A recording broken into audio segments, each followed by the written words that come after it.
Kamusta mga ate, kuya, beshi? Si Chari po ito mula sa The Sun, Moon, Stars, PH Tarot.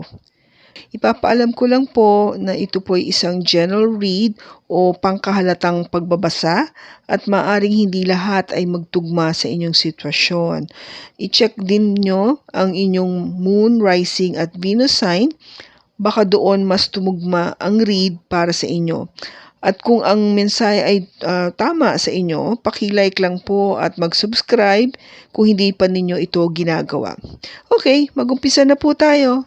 Hello po mga ate, kuya, beshi. Kamusta na po kayo? Andito ulit ako si Chari para gumawa ng another reading, and this is for the sign of Pisces, Sun, Moon, Rising, and Venus. And of course, welcome po yung mga cross-watchers ni Pisces at ang mga bago po nating viewers.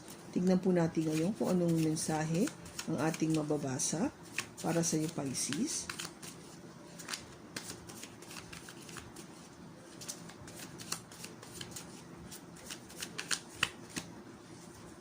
We have the Knight of Swords, the Nine of Swords, the Five of Swords, the Page of Cups, the Death, the Eight of Swords,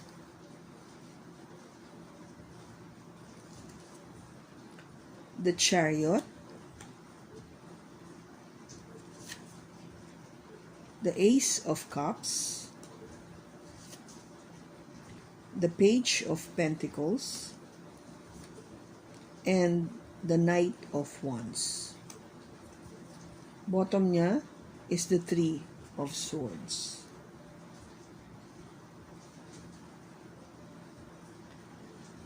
Okay, Pisces, so ang ating pinakasentro ng pag-uusap na ito ay nakabalot dito sa enerhiya ng Knight of Swords.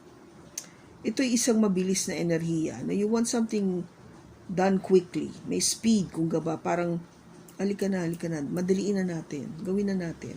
Now na. Huwag na tayo magpa-tumpik-tumpik o mag-intay. Kailangan nating umaksyon. O kailangan natin mag-usap, kailangan natin malaman. Kailangan na natin upuan, desisyonan, gawin. Okay? Ito yung binibigay na matinding energy.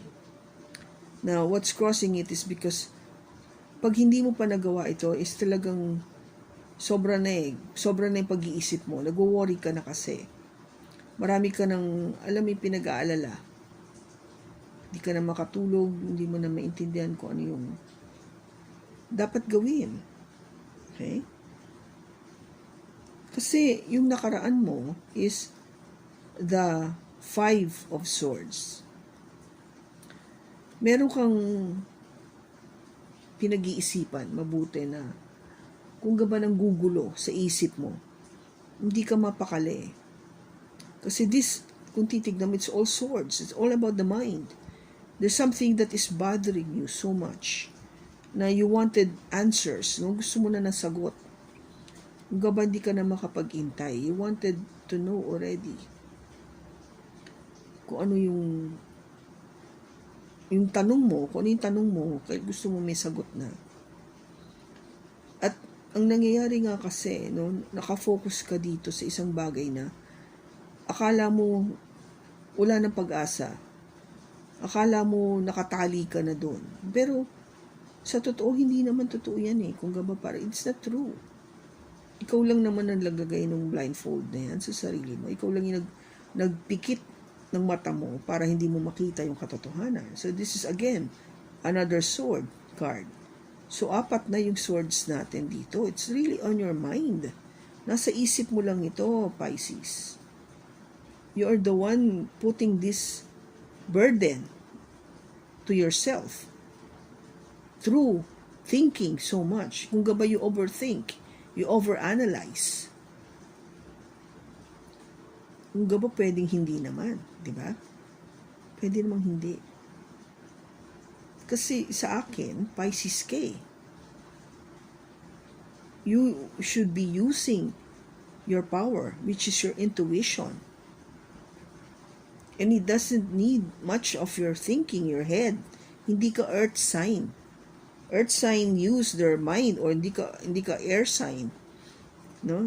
Ginagamit nila yung logic nila eh. But you're a Pisces. You know. You use your emotion. Yung gut feel mo. You don't need this. No? Alam, di mo to kailangan. Kasi nasasabi na nung gut feel mo kung ano yung dapat mong malaman. Diba? And you hardly question that. Kasi you know it's true. Ito, yung pag ginagamit mo yung isip mo, yan, tita mo nangyayari. Hindi mo makita kung ano yung dapat mong makita. Nagkakaroon ka ng alinlangan, doubt, to a point na hindi ka na makatulog. Kaya gustong-gusto mo na malaman, ano bang sagot? Now, what you need is change, the death card. Kailangan matapos na itong dilema mo. Kailangan matapos o magkaroon ng pagbabago itong ginagawa mo sa sarili mo. Bakit mo ba pinag-iisipan ng mabuti? Ano ba to? Something to do sa near future is about that love, that offer of love. Yung dadating sa'yo o yung ibibigay mong offer of love. Take it as it resonates, Pisces. Ito yung pinag-iisipan mo mabuti. Paano ko poporma, paano ko sasabihin, paano ko iti-take itong offer of love na ibinigay sa akin o sinabi sa akin, o paano ko sasabihin ito do sa person na gustong-gusto ko. Ito ba yun? Ito ba yung pinag-iisipan mo? Kasi yung advice is, move forward, Pisces. This is the Chariot. Energy coming from a Cancer. Move forward. Kumilos ka. Mag-action ka. Hindi puro isip. Movement is what is needed. Let them know. Magsalita ka. Hindi puro nakatingin ka lang. Isulat mo. Ibigay mo. Iparating mo. That is the message. Now, what is, kung ba nag-i-influence nitong lahat na to, is of course, the Ace of Cups. This new love. This new love that you are facing, Pisces. And your hopes and fears about, kasi nga, nakita mo seryoso na tong tao. That person that is dealing or giving you this love, or you're the one that you're dealing with, is looking very serious sa pakikitungo niya sa'yo. Okay? Kung ikaw yung ino-offera ng love, and this offer of love might be, coming from a earth sign, Taurus, Virgo, Capricorn, meron siya nito sa kanyang chart, nakikita mo na seryoso itong tao sa'yo. Kung ikaw naman nag-o-offer ng love dito sa earth sign na to, yung earth sign na to is really focus sa'yo.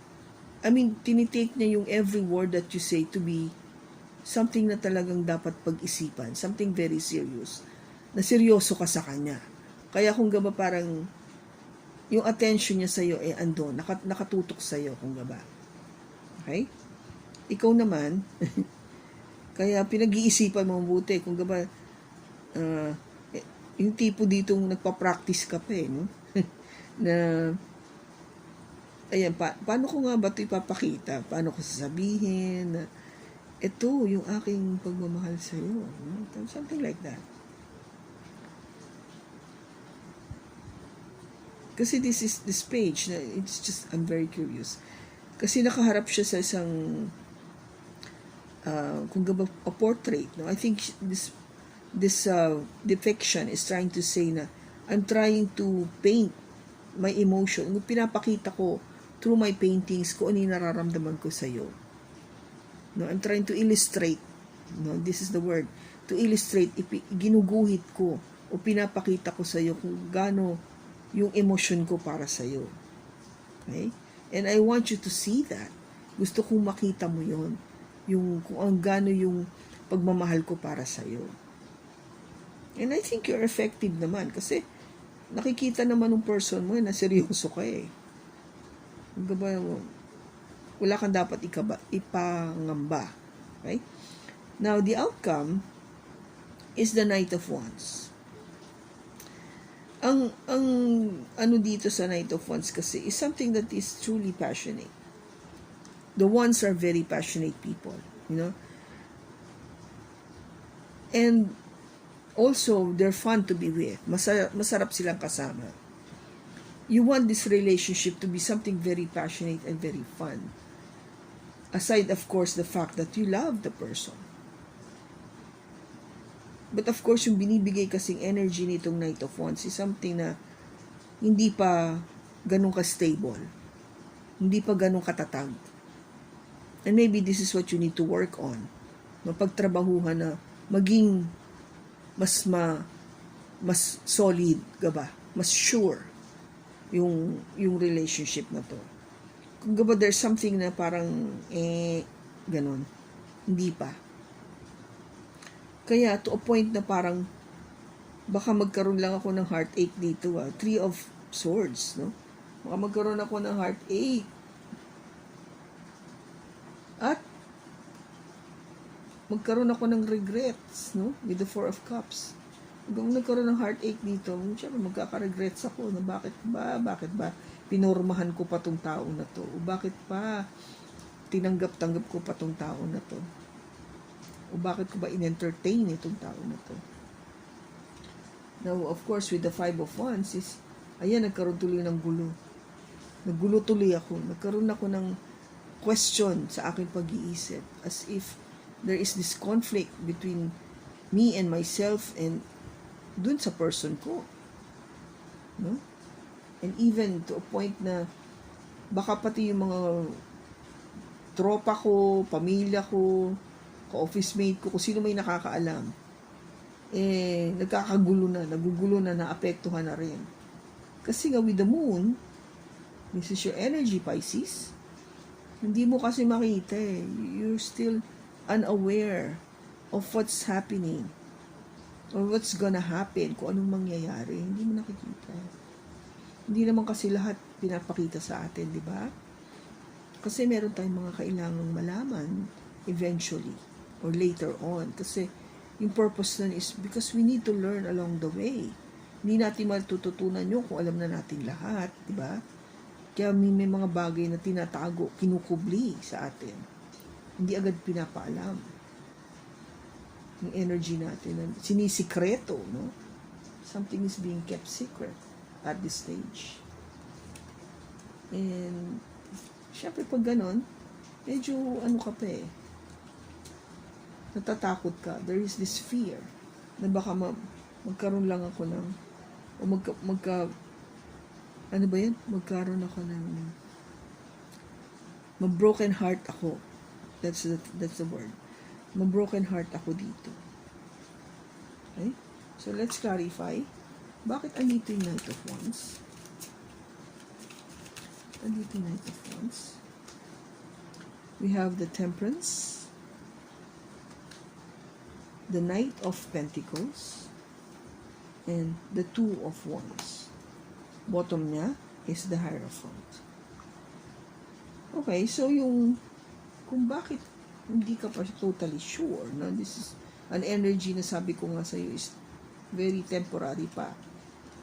Kasi the energy or yung relationship nyo, you still need to get to know each other. Kailangan nyo pa rin kilalanin ng isa't isa. No?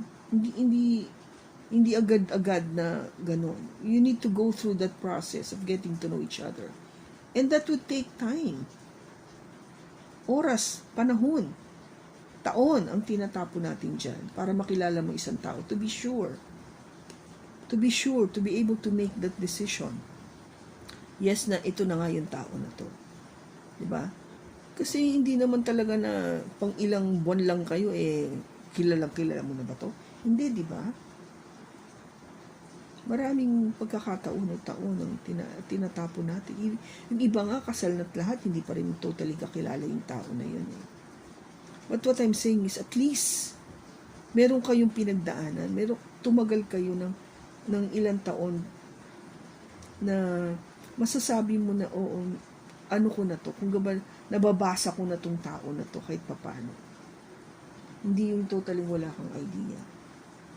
Kasi ginagawa mo yan, kasi nga for the future. Diba? For the future, which is, paano kung eventually maging kayong dalawa and then you decided to get married? Of course, gusto mo yung marriage is to be something na talagang worth, di ba? Na siya yung talagang the one. Kaya, nag-iingat ka lang. Nag-iingat ka lang na maging tama yung decision ko pagdating dito sa tao na to. Kaya siguro, ikaw Pisces, you use your head. You're using your head now. You wanted to know the answer. Kung tama ba itong tao na pinopormahan ko, tama ba itong tao na pumuporma sa akin? Pero don't overdo it. Pisces, don't overdo it to the point na pati pagtulog mo naapektuhan na. Kasi sa gabi iniisip mo pa rin. Don't do it. It will come. Let it just flow. No? Pisces ka eh. You're a mutable sign. Let it flow. Huwag mong pilitin. Dadating at dadating yan sa'yo. Bigla na lang. Alam mo yung, ewan ko na experience nyo yung Pisces. Na bigla na lang, twink, may dumadating dito sa isipan mo na parang nag-open yung bulb, yung ilaw, parang twink, biglang na-realize mo na ito pala yung dapat kong gawin. Ewan ko na experience nyo yan. But that is our intuition speaking to us, saying na, hey Pisces, ito yung gawin mo. Diba? If you're that sensitive pagdating sa sarili mo, I think you would have experienced that one way or the other. Okay? So sa ngayon, Pisces, ito muna yung nakikita ko dito sa pagbasa na ito o sa spread na ito. Pagpapatuloy ko yung pagbabasa nito sa susunod nating reading para malaman mo kung ano yung maging conclusion nito or part 2 nitong reading na to. Kung ano yung kung gabaing susunod na chapter o kabanata. Okay? Pero sa ngayon, maraming salamat sa pagsama mo sa akin sa pagbasa na ito. Sa susunod po muli, ingat ka and God bless.